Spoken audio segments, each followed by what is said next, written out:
Okay, let's do it. Okay. Excellent. Although I think it's cool to have the audio of the engineer available as well, because sometimes we talk to you, Annie, and then it's really weird because then it looks like we're talking to ourselves, and then people think we're crazy, but we're not crazy. See, right now I'm saying things and you're responding to me, but no one can tell, and already people are just thinking that I might be mad, but I'm not. Must be See, aliens. and now you're I laughing. don't hear anything. I don't. Yeah. So I shared this story before, but we had a cougar. So as people know, I now live in the Canadian forest, and we had a cougar on the property yesterday. We've seen him on the camera a couple of nights, and yesterday morning, this cougar just lay down in the middle of our driveway at like 5 in the morning and just wagged it, you know, how a cat will just sort of flick its tail, sat there for about 5 minutes, and then got up and just walked up the hill and into the forest. It was yeah, it was crazy. And like, I've lived on Vancouver Island all of my life. We have the highest concentration of cougars in the world on this island, and yet I've never seen one. And usually they see what they always tell us, what they would tell us as kids is, you know, the cougar sees you, but you don't see it. Bears, we see a million bears. They're all over the place. They're like, Are they black bears or grizzly bears? yeah, we only have black bears. We don't have grizzly bears. Well, we occasionally will get grizzly bears on Vancouver Island. They will swim across from the mainland but there's not a lot of food for them for the kind of range that a grizzly bear wants. And so they'll swim. So they'll come over at a certain season, like when it's berry season or when it's salmon season, and then like the young ones, and then they'll swim back. So they'll actually swim 10 kilometers to go from the mainland to the Vancouver Island and then back again. And then black bears, we have lots of them. We have a black bear. He seems to be showing up every day on the property. So that's pretty amazing. But yeah, first time I've ever seen a cougar, like just with my own eyeballs. But the black bears, they'll steer clear from you mostly, right? I mean, yeah. I mean, the rule is, right, a fed bear is a dead bear, and so the rule is you never feed a bear, because once a bear can eat, like, even like fruit off your trees or get into your garbage, then it gets habituated, and then it gets kind of pushy and gets kind of dangerous. And so generally that's how a bear gets destroyed, is if a person has been feeding the bear or leaving the garbage out. And it's a pretty serious, like, offense here. You know, you leave your garbage out, you get in a lot of trouble for this exact reason, because it often leads to a dead bear. You have like special bins, like bear resistant. Yeah, and they're human resistant bins too. They're like a things I've learned today. Bin with, yeah, they're like a steel bin with a weird handle inside, and so it's just long enough that a human can put their hand in and then be able to raise up the bin. Wow. And a bear can't get into it. And like everything, like you go on hikes and all the hiking caches are hardened against bears. It's always in the back of your mind, you know, because people do get killed and eaten by bears from time to time, even black bears. So, and cougars. Cougar will chase you when you're riding your mountain bike, no problem. So really, wow. Yeah, it happens. You know, like not often, like once a year, somebody gets attacked by a cougar. A couple times a year, someone gets attacked by a bear. Yeah, you know, once every 10 years, someone dies. So, but you're so more likely to get hit by lightning or die in a car crash or whatever. Anyway, let's get started. All right. Here we go. Hello and welcome to the Weekly Space Hangout for Wednesday, June 22nd. I'm Fraser Kane, the publisher of Universe Today. This week, we're going to be talking about the Gaia data release, which we talked about last week, but now we're going to be talking about from an astronomer's point of view. We're going to be talking about ESA's Comet Interceptor mission approval and a few other interesting stories that I may throw out at the co-hosts. Joining me this week, we've got Dr. Alex Tichy. Alex, welcome back. Thanks, Fraser. Good to be back. Yeah. So you were stateside for a couple of weeks. Yeah, just it's first time leaving Taiwan in 2 years since I moved here. Really, first time going back home and seeing everybody. It was a great trip. Culture shock? Definitely a little bit, yeah. Yeah, that's awesome. All right, and we got Marie-Liis. Welcome back. Thank you. I'm glad to be back And because what time is it for you? Oh yeah, it's 2 a.m. I'm trying my best here.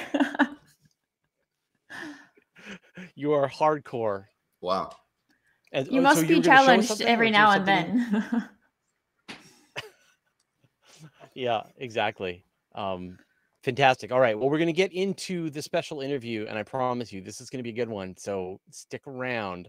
But before we do, I want to give a shout out to the Weekly Space Hangout crew. They're our friends, our fans, our executive producers. They call the shots. They organize this show. We just show up and do our job. So if you want to be a member of the crew, go to wshcrew.space and they will connect you up. And a reminder that this is the penultimate episode of the Weekly Space Hangout before we go on our annual hiatus. So we've got one more show next week, and then we will be gone for 2 months. So if you want to hang out with your friends and reminisce about the shows of yore, go to wshcrew.space. All right, let's get into this week's special guest. We've got Lori Garver. Lori, welcome to the Weekly Space Hangout. Thank you. It's great to be here. So the question I always ask people is who are you and what do you do? Okay. I am Lori Garver. I have had about a 35-year career in aerospace, public sector, private sector, as well as the nonprofit sector. I most recently and am most known for my second tour at NASA, which was from 2009 to 2013. I was the deputy administrator. And just prior to that, I led the transition team for President-elect Obama. But prior to that, I had spent 13 years at the National Space Society. I had my first tour at NASA where I ran the policy office, and I was in the aerospace industry, working for a number of clients at an aerospace firm for 8 years in between. After NASA, I ran the Airline Pilots Association and have, in the last 3 years, led a nonprofit initiative called Earthrise, where we utilize satellite data to address climate change. All of that is why I'm here today, because I wrote a book about some of the unique aspects of that experience. I just happen to have it right here. It is called Escaping Gravity, My Quest to Transform NASA and Launch a New Space Age. This book came out yesterday. It is a memoir about some of the more fascinating stories about my career. Now, you served in NASA during a fairly interesting, difficult time, really the transition from the sort of the traditional rocket companies, United Launch Alliance, etc., shifting over to some of the sort of the new space companies, SpaceX, Blue Origin, etc. And, you know, from what I know, a lot, you were right there as a lot of these decisions were made, commercial crew, things like that.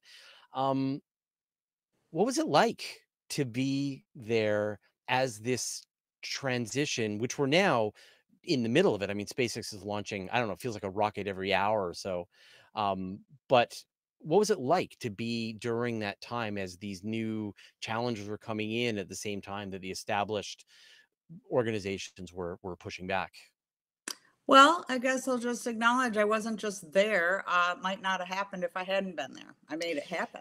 Yeah. So I wasn't just a bystander. You advocated for it. I wasn't a bystander when I was called in to by, at that time, he hadn't been elected yet, that you get asked to lead a transition team early. And so the summer of 08, when I was asked to lead that for the if the Obama campaign were successful, I had to dig in quickly to where things stood at NASA, not just human spaceflight, but what we learned about human spaceflight is that it needed a lot of attention. The shuttle was retiring in 2010. It had been deemed to be retired in 2010 by President George W. Bush, and that was an outcome of the Columbia accident investigation. But the program that had been put in place to replace the shuttle was very much off track. We had spent around $8 billion, but it had been delayed 5 years in the first 4 years of its development. Crazy stuff like when I was briefed on the budget, they said, well, the launch vehicle and the rocket, which at that time was Ares 1 and Orion, will make its first launch in 2016, 2017. Oh, okay. And there's their budget chart. And in order to pay for that, we're retiring the space station in 2015. So I say, oh, well, where's Ares and Orion going to go? So, oh, the space station. I said, but on that previous chart, it was going You to retired it already in the bottom of the Pacific.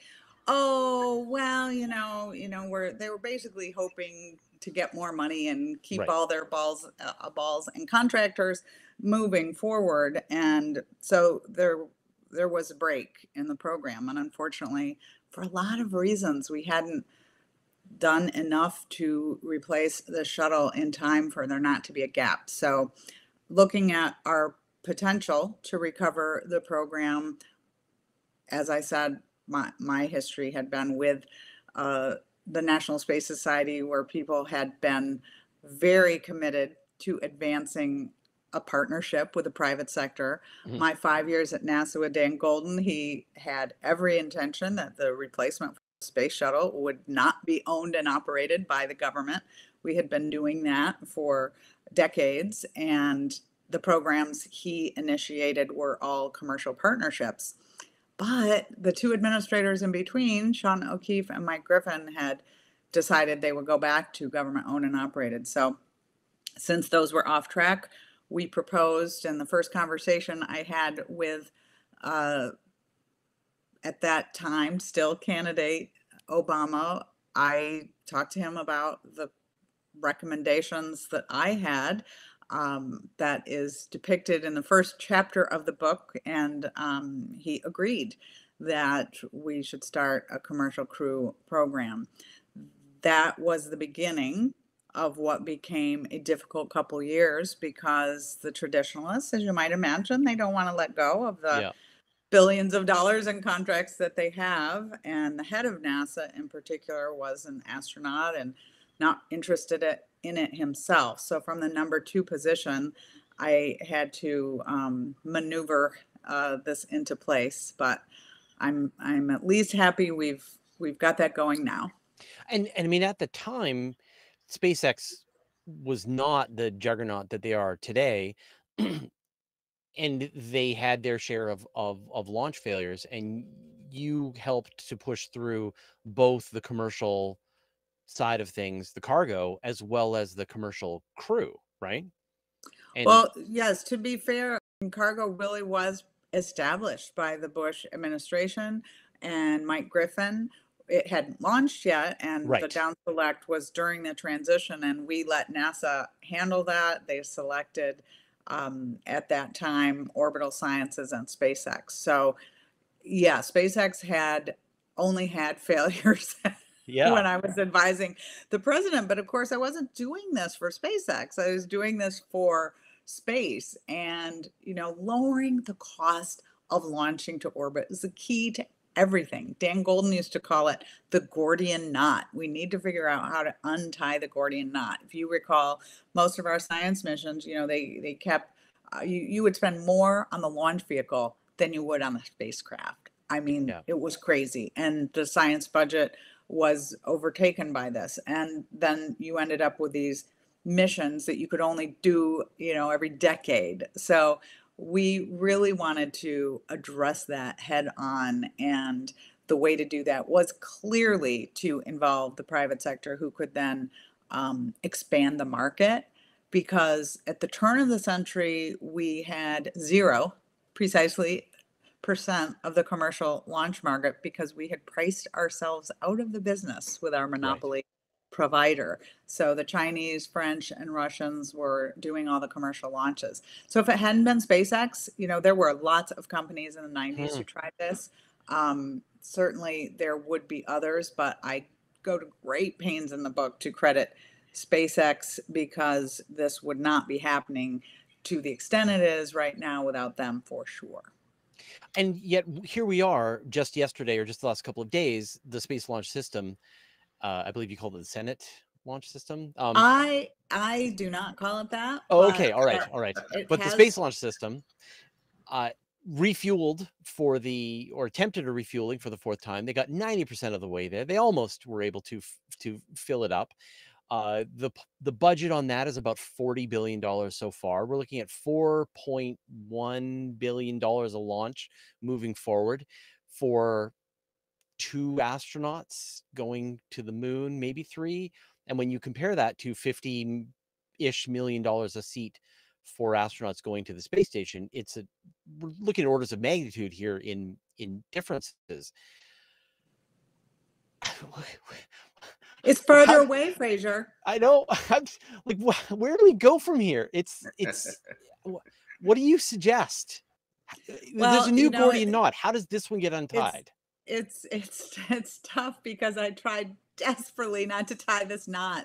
Yeah. And I do outline in the book in excruciating detail how difficult it was for me personally when I could not keep this from happening because we didn't request this program. It was forced on us by the Senate, but I don't call it the Senate launch system. Others do because I am well aware that NASA people who were in lockstep with the industry people went to Congress and said, we can do it for this amount of money in this amount of time. I mean, I remember the guy from Boeing, an astronaut, head of a big executive at Boeing, telling me he could do SLS for $6 billion and have it be done in 5 years. And I laughed. And he did not love that reaction.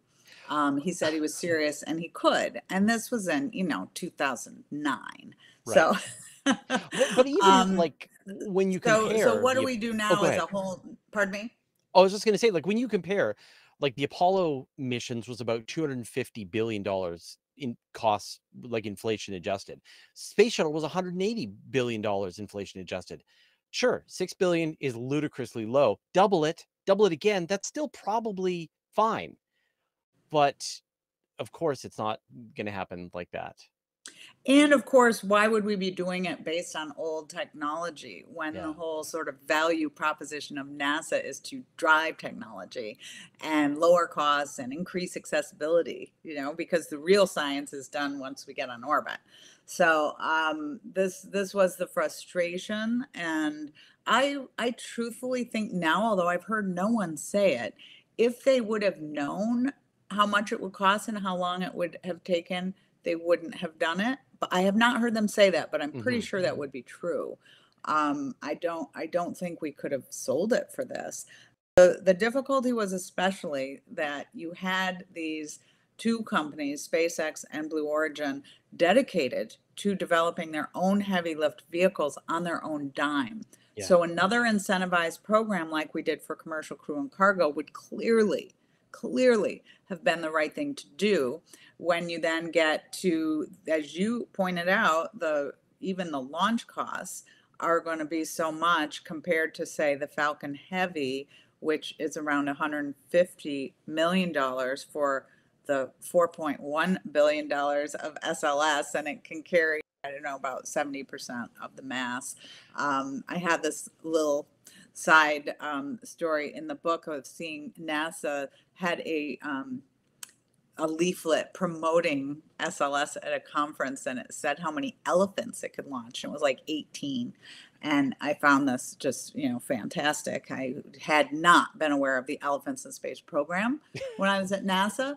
The spacesuits would probably be pretty challenging, but I did this op-ed where I pointed out that the Falcon Heavy, yes, just one Falcon Heavy could launch only about 12 elephants, but dollar per dollar, something like 150 elephants. If you really need elephants in space, that's the way to go. So then, I mean, you can imagine an alternative architecture with some version of Crew Dragon that's been extended. You know, Crew Dragon is already a pretty cavernous spacecraft compared to even the Apollo capsules. It can fit 7 people in theory. You can imagine a version that is larger. You put that on top of a Falcon, you could build some version of what Artemis is looking to do for $150 million a launch plus additional things. So was that ever taken seriously inside NASA? No. I mean, But I'm sorry to say. this must have felt obvious to you, though, right? It's so incredibly obvious, and not just to me. There are plenty of people at NASA who wanted to look at it. People Yeah. would get me back channel information, you know, ask this or this question, but of course, the administrator was the one who had to make those decisions, and ultimately it became about the jobs in the district. It became about the contracts that already existed and extending those. And so that is where we are. And I think the fascinating thing now is, as you sort of teed up, well, what should we be doing now? And goodness, I watched that flow test, and you cannot help but want to pull for these thousands of people who've been working on this for so long, and in no way would I cancel it today before they get their chance to do their test flight. And after the test flight, and depending on what happens with the heavy lift vehicles that are being developed without taxpayer money, or in the case of Starship now, even with some NASA money, the lunar lander portion, I think we do need to reevaluate. How much, like when you look at the Space Launch System, it is a reconfigured space shuttle. Same color main tank, same engines, the RS-25s, same solid rocket boosters, and then it's got a capsule on the top. The space shuttle is an extension of the original Apollo program, and as you say, jobs is the key. People are working on the space shuttle, and then they can work on the SLS because it's very similar. But how far can we delay that bad news that everybody's that you've got a more serious competition, you've got alternatives, they're going to be cheaper, people are going to be laid off? Like, it's just not, it can't hold forever. How does this end?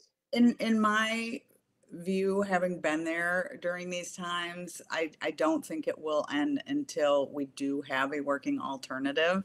If the SLS test flight goes perfectly, then they're gonna fly another, next mission and put people on it. And if it goes perfectly, they will probably send one to land on the moon, should all the other pieces be ready.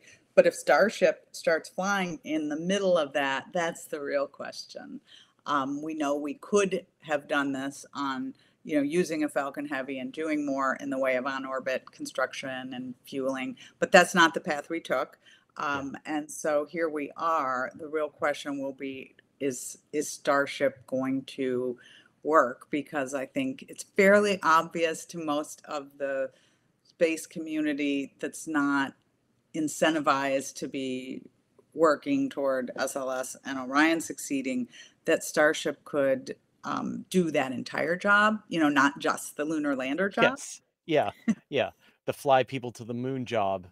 Yes, and back. But I understand, like, we talk about this quite a bit here, that it's a really difficult time. And I'm sure for a NASA administrator, even for people working in the government, on the one hand, you've got this very expensive SLS that is looking like it's just getting more and more expensive with each one. But on the other hand, you've got potentially vaporware from Elon Musk. We don't know if Starship is going to be able to fly to orbit, return safely, land, eventually become human rated. Like, there's a lot of checklists that go forward. There's a lot of checklists on SLS as well, I'm going to say. Of course. Neither one. I think it's pretty strong to say Starship is vaporware. It's actually, being tested, hardware flying. SLS has not flown. There's hardware, and Yep. we're gonna, we're seeing how finicky that hardware is. SLS was sold as being, the safe, simple soon because of just what you said. These are shuttle parts, and we should have known how to do this. And that was why they were able to get away with saying they could do it for a limited amount of money and time. If it had been able to do that, that would have been perhaps worthwhile. But when it's not reusable, those shuttle engines are expensive and meant to be reusable. We're now throwing 4 away each time. Yeah. There's so many things here that this program is not doing, and I'm very concerned, as you are, that this divide, it's just not clear how it's going to end, because the people who've worked on these programs deservedly, I think, have been trying to make a return to the moon happen. And that's very, very exciting, and something that probably drew them to the agency whenever they came. So it's a real question that is, I think that is a chapter yet to be written. Yeah. Well, I mean, I think we solved it earlier in the show with the Falcon Heavy Crew Dragon architecture, but SLS, and sorry, with Starship, and no, vaporware is not the right. I take that back. It is an unknown whether it's going to succeed on being able to re-enter the Earth's atmosphere, full stack, land, take off again, fully but if it does achieve the dream of a fully reusable 2-stage rocket, it feels like it's going to change everything. And yet it seems weird to me that the rocket industry, the satellite industry, even NASA are not seriously dealing with what are the implications of a fully reusable 2-stage rocket. Why is that? Well, it's fascinating to, even as you say, it's not clear it will be able to return, on its tail, ready to be refueled and launched again. Frankly, obviously, SLS isn't making any kind of attempt like that. So we know the answer to that one. So, Right. I can even imagine, okay, we can launch Starship and we can keep launching those a lot cheaper than SLS, even if we can't reuse them. So even a fully disposable Starship makes more sense than a Oh my goodness, SLS. yes. Yeah, that's a good point. But even like Blue You'd then Origin is working its take version. Orion, I guess, and return on Orion like they're going to. I mean, I don't Yeah. think anyone is looking into that, and this was a frustration that I outlined in the book with all the amazing people at NASA. There are certainly people looking at this, and we just, I think, are going to have to let it play out. I was not successful in getting this path not to take place, but you have the current NASA administrator, Bill Nelson, proud of this plan. He talks a lot about how we have this bifurcated strategy of the government and commercial. It's like, well, just saying that doesn't make it make sense. But there are probably 10 companies in China that are working on fully reusable 2-stage rocket companies right now. Either reusable rockets like SpaceX, or trying to take it to the next level. There's Rocket Lab is working on its neutron rocket, but there's nobody else. Why is that? And maybe this isn't your I just don't understand. I mean, see the reusability of Falcon, how they are dominating the market, and yet people are still not even chasing their tail, not to mention Starship. I think ULA is got programs to attempt reusability. With Vulcan, yeah. Yeah. And you have Sierra Space coming on with a cargo program, and those will be reusable space planes. Yeah. So they're not the only ones, but again, I really, in the book, go to great pains to make it very clear that SpaceX is to be given so much credit because they are so far ahead of the pack. So what advice do you have for the people who want to follow in your footsteps and play a role in in human space exploration, in NASA or ESA or any of these things, who feel that that's their calling, how would you recommend either, succeed like you did, or the pitfalls to avoid? Well, I think that is the exciting thing about space continues to be, it has unlimited value and potential for um, really revealing the unknown, for understanding our place in the universe, for advancing our economy, and helping people here on Earth as we look back and learn more about what's happening to our changing planet. Anyone who wants to be involved in these careers, frankly, whether you're an engineer, scientist, communicator, journalist, musician, there is a role. I always encourage people to, if they're very early in their career, or collegiate people who are in college, they really can focus on something that they are passionate about, because then they're going to stay interested. They're going to stay up the middle of the night, as some people are on this webcast, to talk about what they're doing. And I had an early boss who told me, you are not missed by your absence. So early career people, show up. I know this is hard in COVID, but a lot of careers are built on relationships. And I learned so much from being in places and just listening and learning. Read everything possible. I know that is impossible now on the internet. When I grew up, you could actually read everything on a topic that you could get.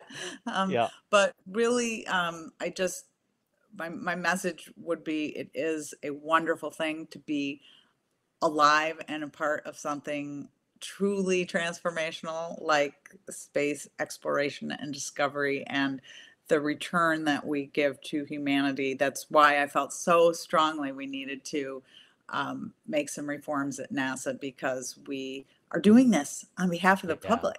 It's their money.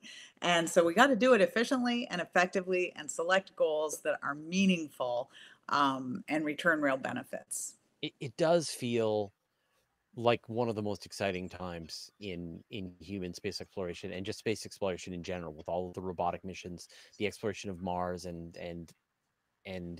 it's and the other nations that are getting involved, India and China and Japan. The Koreans just launched their first rocket. It's such a great time. Marie, you've got a question. Yes. So first of all, Lori, thank you so much, because I mean, it's amazing to just listen to you here during this stream talk about all the experiences you've had in this field. But like what you touched on so far is also related to how much space flight has been changing over the course of your career. So I was wondering, what are the most surprising aspects that you have witnessed, like, come to life, something that has really like caught you off guard, for example, during your career? What has been surprising to you? Oh, that is a great question. I think this has been something that maybe was for at first seemed like it would take a very long time. It was taking a long time, since I started in the 80s, to be able to lower the cost of transportation. And this last 2 years, it's taken me by surprise how quickly we went from a single first commercial human space flight to not only the regular cadence of NASA flights, but now already 2 entirely commercial space flights. The Inspiration 4 mission, to me, blew me away. The 4 people, not trained as astronauts, could go in a Dragon to space for 3 days. And 6 months later, a group, although one's a retired astronaut, could go to the space station. I find that incredible, and I was not expecting it. Yeah. Yeah, I Fantastic. feel like Lori, it I was have one question about the. Go ahead. Marie-Liis. Sorry. Yeah, I just wanted to say that, like, it must have been like something that was always talked about. Like, yes, it will be like space will be more accessible to people, and it was like a talk for a long time, and then suddenly it just happened, and now it just it feels like it's going really fast. So I'm really curious how this will play out. But thank you for your answer. Exactly, and that is why I wrote the book, because It really, in the 80s and 90s, so many people worked for it well before Elon Musk and Jeff Bezos. And so I try to, highlight those people. I call them space pirates because they were really leaning in very early. Yeah, there's so many fascinating projects that unfortunately they went bankrupt, but I remember reporting Yes. on so many of them. What was that? The Roton, that Oh, helicopter thing? rotary rocket. Rotary and the rocket, yeah. Roton. And they launched and landed, like they demonstrated vertical takeoff and landing of a rocket. Gary Hudson. And Yeah. before that, he developed the Phoenix rocket. He's been a long time space pirate. Yeah. Alex, you had a question. Yeah, Lori, I'm so curious about the presidential transitions. I mean, as an outsider, it seems like, administrations come in, of course, every 4 to 8 years, and that's not always, matching up with the timescale of these projects that are sometimes longer than that. And we'll get so far along the way, realizing a certain goal, and then a new administration comes in and reprioritizes. That's always how it's seen from the outside.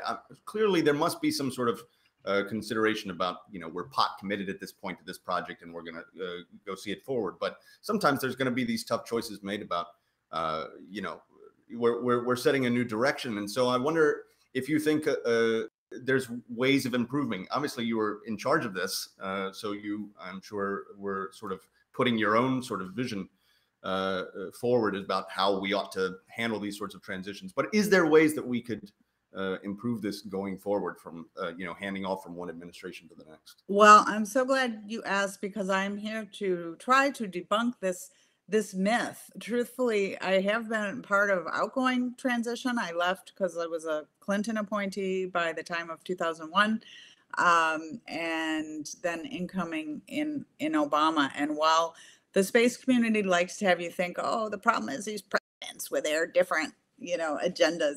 If you really look at it, that's not really the issue. Had Constellation been performing well and on target and a program that was worth keeping, I would have never changed it. We had no agenda. No president that I'm aware of has ever come in and said, oh, I don't like that NASA program. Every president loves NASA. First, let's just start there. Well, everybody loves space. Yes. And NASA, actually.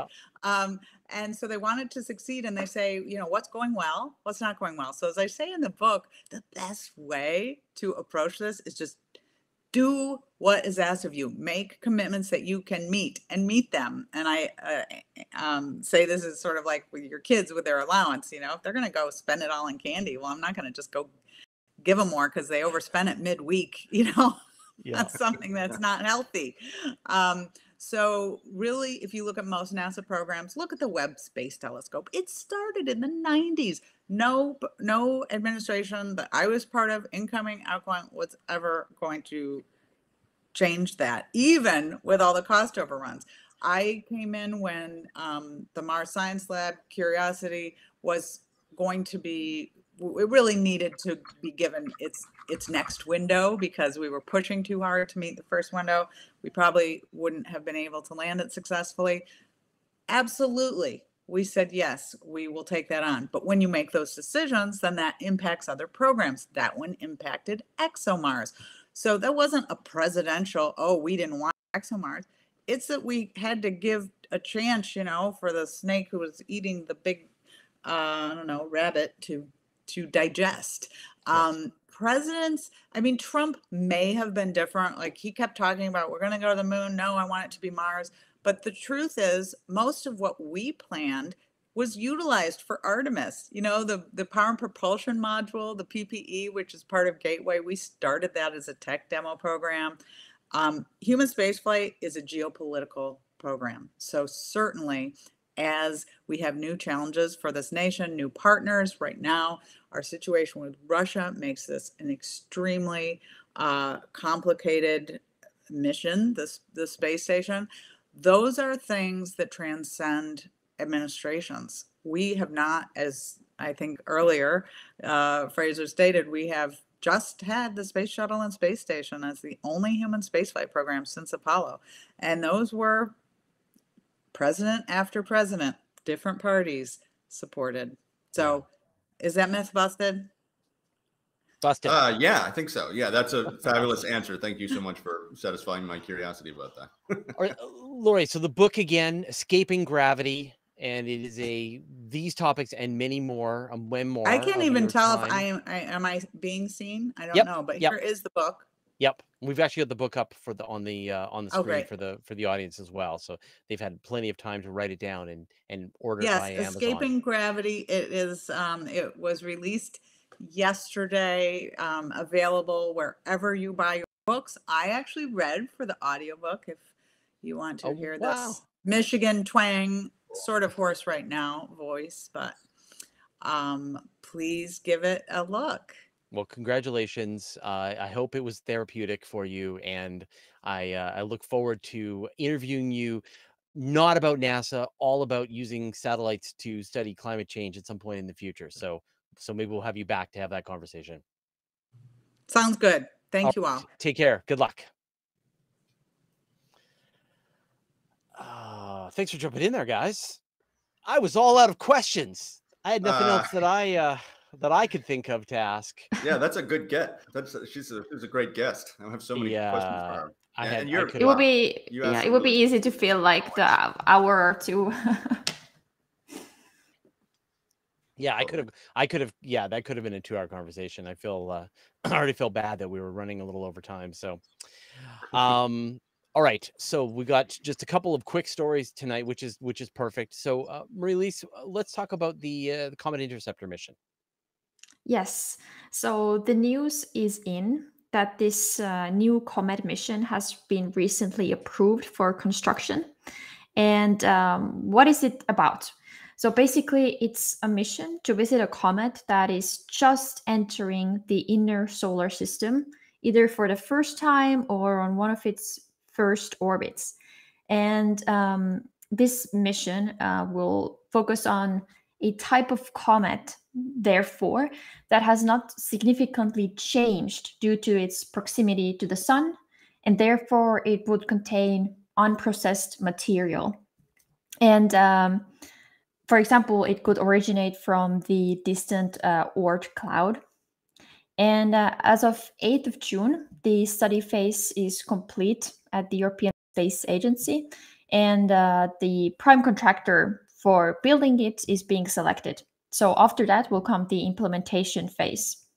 And as you mentioned, Fraser, earlier in our conversation, that it is planned to be launched along another ESA mission. It's the aerial exoplanet mission, and the launch date is set to 2029 right now. So the mission was recently adopted at this science program committee meeting, and besides ESA, there will be cooperation with the Japanese Space Agency, or JAXA, and it builds upon the previous ESA missions, the Giotto and Rosetta missions. And as a quick reminder, we have the photos here. The Giotto mission swept past Comet Halley, and the Rosetta mission accomplished the first ever soft landing on the Comet 67P Churyumov-Gerasimenko. And nicely done. It's great that my after one time you just get to say 6. Yeah, you just get to say 67P for now the rest of your astronomy career. You've earned it. Really good name. Good name. It's great that like my school time Russian language classes pay off now in astronomy, you know? Yeah. But it's so just a badge of honor. Once you tackle 67P Churyumov Gerasimenko in public, then you no longer have to do it again. Oh, okay, I see. But anyway, send you the badge, the hat. Yeah, great. These are both short period comets. So I mean, short in humanly terms, not so much, because they have orbital periods of less than 200 years. But this means that they have approached the sun many times along their orbits. Okay, we're not here to witness it every time, of course, as a single human life, But for astronomy, these are short period comets. And so, as I mentioned, as a consequence, they undergo significant changes during the time we get to observe them.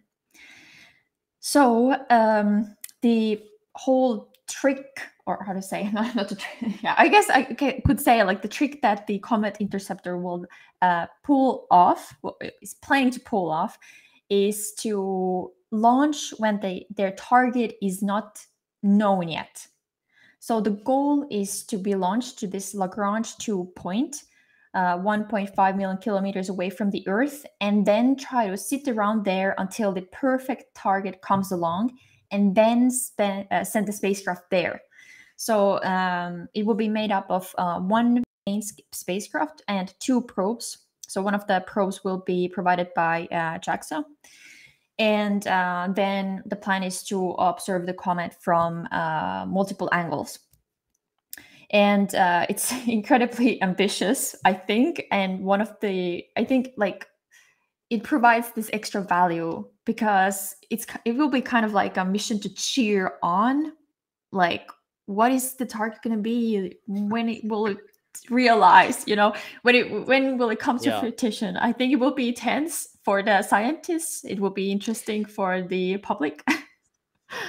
But it's anyway, kind of tricky because there's a couple of targets, right? You've got the long period comets, which would be really interesting. You've got this primordial material left over from the formation of the solar system, and we've never gone close to a long period comet. This is the first time they've ever come into the inner solar system. But your other choice is an interstellar object, so another Oumuamua or a Borisov. Exactly. Which do you choose? Obviously, you choose the interplanetary object. That would be incredible. Yes, that would be like jackpot, really, because then you would also be able to learn about other star systems and what has been going on in their formation time, which is fascinating. But I wanted to mention that they have to have some kind of a goal time-wise. So it was mentioned in the report that it's expected to complete within 6 years of launch. So then might we get an incredible object or not? We will see.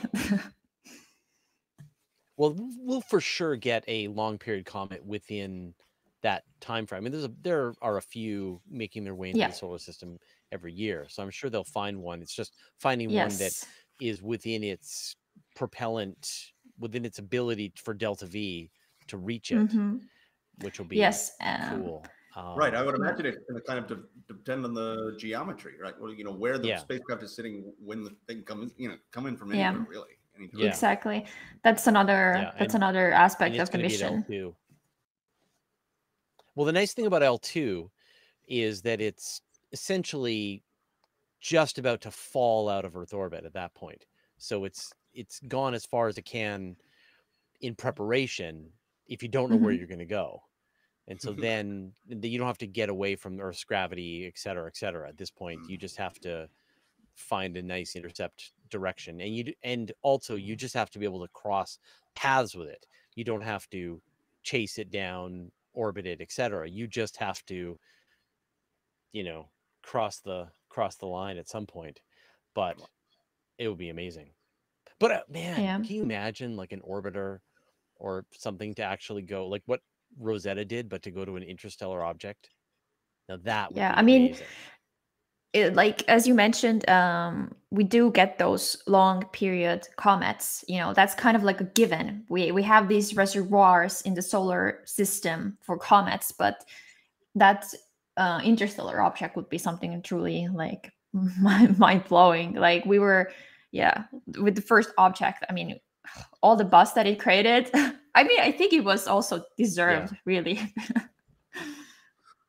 But to be like doing the chemical signature of the object, to see the ratios of elements, compare those to what we know from our comets, we would learn so much about the rest of the universe.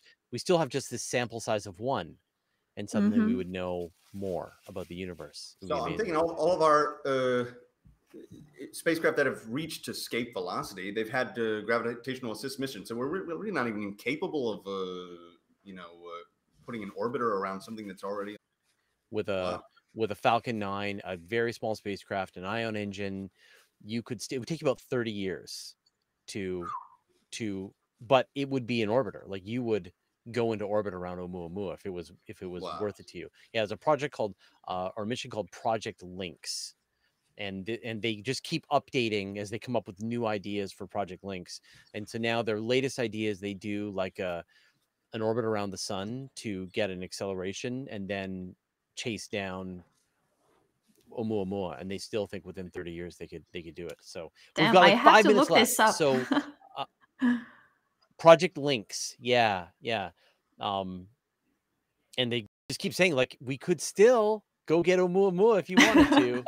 And there was another mission that I looked into. Essentially, you take an RTG, like the kind of nuclear battery that's on Curiosity or Perseverance or New Horizons or any of these, and you bolt it onto an ion engine. So it's literally just a nuclear reactor with an ion engine, and you can get delta V's at like 100 kilometers per second. It's enough to send a sample return mission to Oumuamua.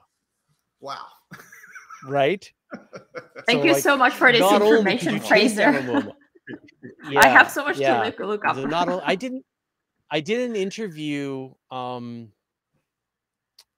my channel. I'll try and dig it up for you after the show, where I interviewed. It was one of the NASA NIAC awards in the last year, the last round, not this round, but the round before. And that was his proposal, was a really streamlined RTG hooked up with an ion engine that would give you 100 kilometers per second delta V, which would be amazing. All right, Alex.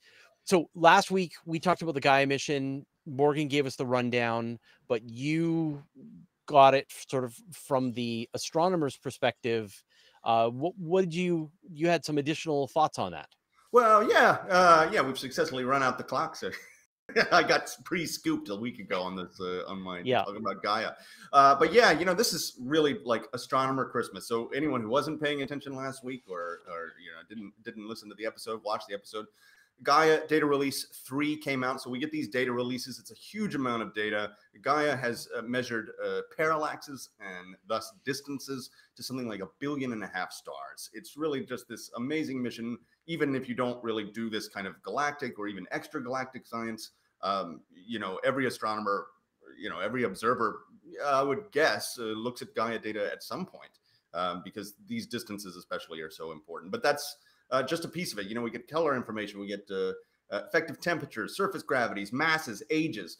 And the big thing is that when we have these data releases, the astronomy community kind of kicks into high gear, and they build all the code to analyze the data well in advance in some cases, and also have these hack days. So I'll start getting all of these emails about like data releases coming in 2 weeks and we're going to have a hack day, and you get all these astronomers together and they put their brains together to work on these projects and develop these beautiful maps, age maps, mass distributions of the galaxy, all of these extragalactic sources, extinction maps, all of this incredible Milky Way science. And it comes out so fast. So even though the data release 3 just dropped about a week ago, there's already something like 30 papers about data release 3 that are on the archive. These haven't been peer reviewed yet, of course, because they've just been released, just been authored, really. But you just see these big collaborations develop, spring up these hack days, and they produce some incredible science. So it's really just kind of like we just have this deluge, trying to drink from the fire hose basically when these new data releases come out. I personally don't like to participate in hack days because I like to take my time. I feel like when you do things really fast, I'm much more likely to make mistakes. And I find them a little intimidating, to be perfectly honest with you. There's people that just like, they know exactly what they're going to do. And as soon as the data comes out, they're just like immediately analyzing it and putting it into a paper. It's pretty wild. And it's not really my preferred way of operating, but it is really cool to see. Has anyone done the 3D map of the Milky Way with the Gaia positions that you can fly around and sort of just noodle around the Milky Way and explore the yeah, I don't know if there's like any space. interactive sort of maps out there available. Maybe somebody has done something like that. Now Gaia has something like I said, 1.5 billion stars. There's something like 100 billion stars in the Milky Way galaxy. So we're probing stuff that is predominantly nearby to us, right? But you will see these really cool maps. They have these kind of stringy features because there will be some sort of lingering distance uncertainty. So you have these kind of rays jetting out in all directions from the sun. But you can see, for example, like spiral arm structure. They can really see all of this stuff and generate this, sort of neighborhood map of the Milky Way, based on these distances and computing actually like 3D extinction maps. People are not familiar with extinction. That's basically just an astronomer's term for, how much light is attenuated or lost because of the gas and dust between us. So we have all of this gas and dust, especially in the plane of the Milky Way galaxy. And so the light gets dimmer and redder as it passes through these gas clouds. And so the amazing thing is that now with these distances, we can compute how much starlight is being lost really kind of as a function of time. And so you can build a 3D map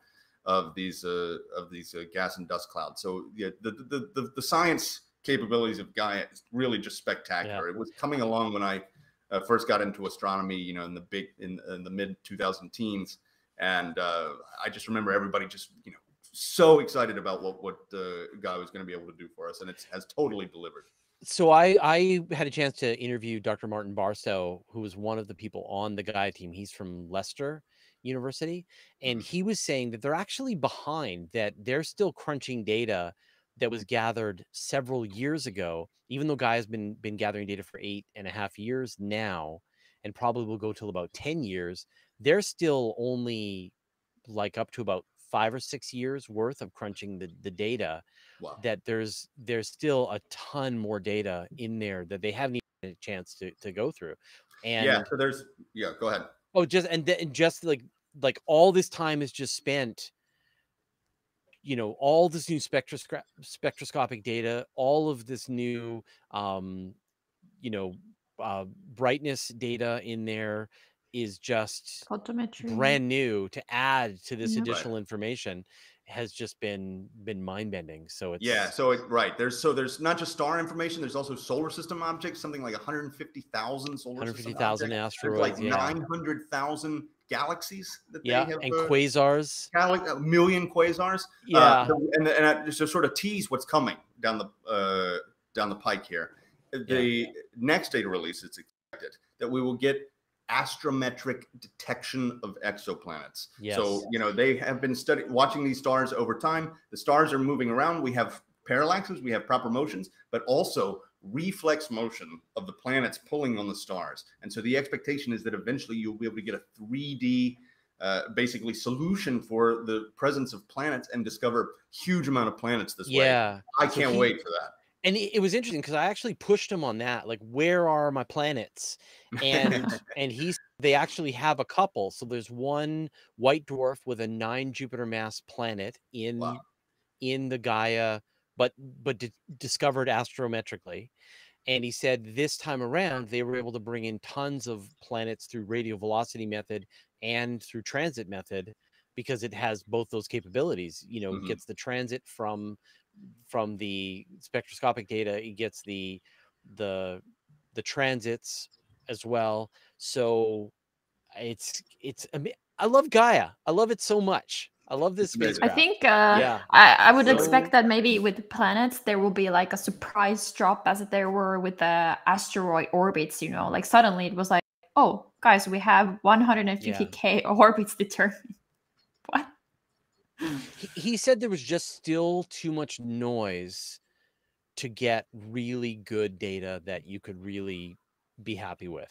And so so they would rather deliver very accurate information as opposed to noisy information that you then double check and it turns out that it wasn't a planet after all.